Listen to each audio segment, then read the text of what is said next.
Hey, നിങ്ങൾക്ക് mentalism പഠിക്കാൻ ആഗ്രഹമുണ്ടോ? വെറും 60 സെക്കൻഡിൽ ഇതിന്റെ രഹസ്യങ്ങൾ നമുക്കറിയാം. സത്യത്തിൽ മെന്റലിസം എന്നത് മാന്ത്രിക ശക്തിയല്ല, മറിച്ച് മനഃശാസ്ത്രപരമായ ചില തന്ത്രങ്ങളാണ്. മറ്റുള്ളവരെ സ്വാധീനിക്കാനും അവരുടെ ചിന്തകളെ നയിക്കാനും കഴിയുന്ന ഒരു കലയാണിത്.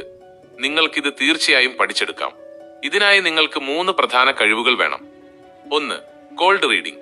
ഒരാളുടെ ശരീരഭാഷയും സംസാരവും ശ്രദ്ധിച്ചാൽ അവരെക്കുറിച്ച് ഒരുപാട് കാര്യങ്ങൾ മനസ്സിലാക്കാം. 2. മനഃശാസ്ത്രം. മനുഷ്യരുടെ പെരുമാറ്റ രീതികളും ചിന്താഗതികളും എങ്ങനെ പ്രവർത്തിക്കുന്നു എന്ന് പഠിക്കുക. 3. കഥ പറച്ചിൽ. നിങ്ങളുടെ പ്രകടനത്തിന് ഒരു ആകർഷകമായ കഥ നൽകുക. അപ്പോൾ അത് കൂടുതൽ വിശ്വസനീയമാകും. തുടങ്ങാനായി ടോണി കോറിന്റെയുടെ 13 സ്റ്റെപ്സ് ടു മെന്റലിസം പോലുള്ള പുസ്തകങ്ങൾ വായിക്കാം. അതുപോലെ ചെറിയ തന്ത്രങ്ങൾ സുഹൃത്തുക്കളിൽ പരീക്ഷിച്ച് പരിശീലിക്കുക. ഓർക്കുക, മെന്റലിസം ഒരു കഠിനാധ്വാനവും പരിശീലനവും ആവശ്യമുള്ള കഴിവാണ്. ഇത് ആർക്കും പഠിച്ചെടുക്കാം. നിങ്ങൾക്കും ഇത് സാധിക്കും.